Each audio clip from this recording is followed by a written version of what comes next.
Assalamualaikum warahmatullahi wabarakatuh.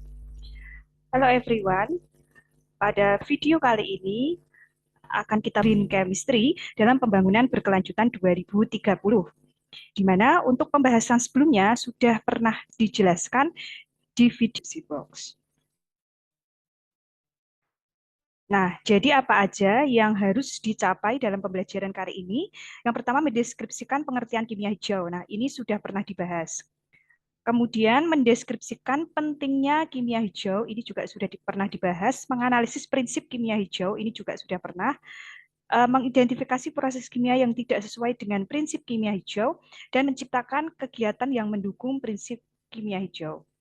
Nah, pada kali ini apa saja yang kita pelajari? Yang pertama, pengertian kimia hijau, ini sudah ya. Selanjutnya, prinsip kimia hijau, ini juga sudah. Kemudian, proses kimia yang tidak sesuai dengan kimia hijau, ini sudah. Menciptakan kegiatan yang mendukung kimia hijau, ini juga sudah. Nah, pada kesempatan kali ini, kita akan fokus mengenai nanoteknologi dalam kimia hijau. Ya, nanoteknologi dalam kimia hijau. Oke.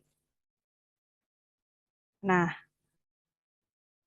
jadi, sebelum kita masuk ke peranan nanoteknologi dalam kimia hijau, kita harus mengetahui terlebih dahulu definisi dari nanoteknologi itu sendiri. Nah, ilmuwan bernama Richard P. Feynman, ya. Nah, nanoteknologi ini adalah sebuah teknologi yang berada pada skala nano, ya. Jadi skala nano ini ya, kalau kita tuliskan secara matematis, 1 nanometer ini sama dengan 10 pangkat min 9 meter.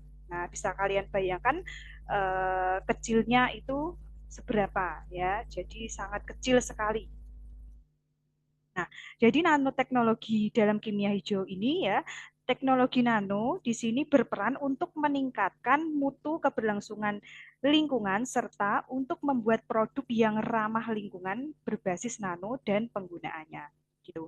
Jadi nanoteknologi dalam kehidupan kita yang sudah ditemukan itu contohnya adalah ya tabir surya. Nah, tabir surya ini memiliki nanoteknologi atau nanopartikelnya itu berupa ZNO dan TiO2 yang berfungsi sebagai penyerap sinar UV gitu ya. Kemudian dalam pakaian. Nah, dalam pakaian ini juga sudah ditemukan nanoteknologi. Nah, sifatnya adalah antimikroba. Jadi, kita bisa membuat pakaian yang anti mikroba ya dengan menggunakan nanoteknologi yaitu nanopera. Nah, kita juga bisa membuat pakaian yang anti air. Kita bisa menggunakan nanoteknologi berupa nanosilika.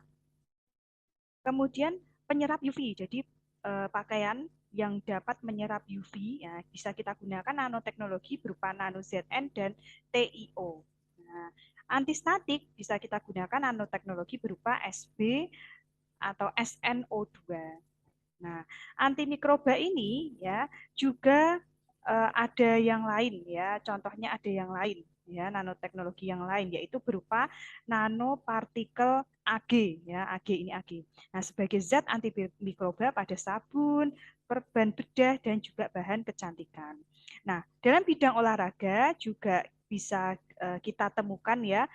Ini adalah nanoteknologinya itu berupa nanotubes atau CNTS ya.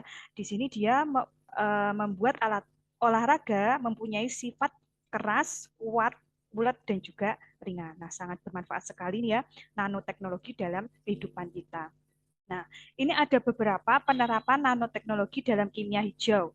Nah, prinsip kimia hijaunya ini pencegahan limbah. Nah, penerapannya apa? Jadi penerapannya itu mengembangkan sintesis model baru dengan tujuan mengurangi bahkan menghilangkan limbah produksi ya. Jadi ini nanoteknologi itu berperan untuk mengurangi atau menghilangkan limbah produksi.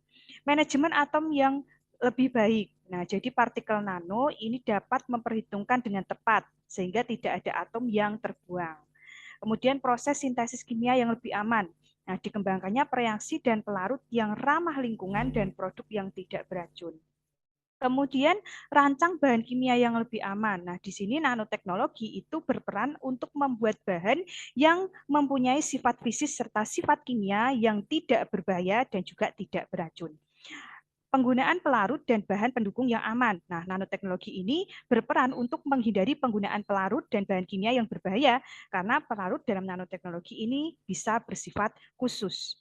Proses kimia yang efisien energi. Jadi, nanoteknologi ini berperan dalam proses produksi dilakukan pada suhu dan tekanan ruang, sehingga dapat menghemat energi. Gunakan bahan baku yang terbarukan. Nanoteknologi ini dapat digunakan dalam ini ya mengolah bahan alam, ya seperti ganggang, tumbuhan, buah.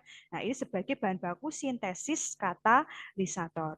Kurangi produk turunan yang tidak perlu. Nah, nanoteknologi ini berperan dalam proses produksi yang bersifat khas dan hanya menghasilkan produk yang diinginkan tanpa ada produk sampingan. Gunakan katalis. Nah, nanoteknologi ini juga berguna untuk menemukan katalis nano yang efisien.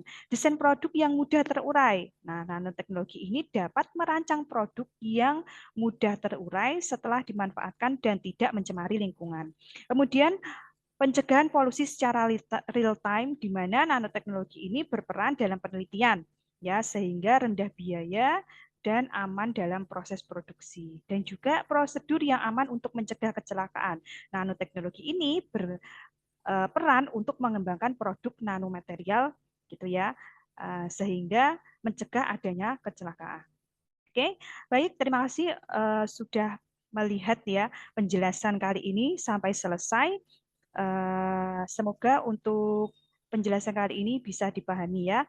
Baik, terima kasih. Wassalamualaikum warahmatullahi wabarakatuh.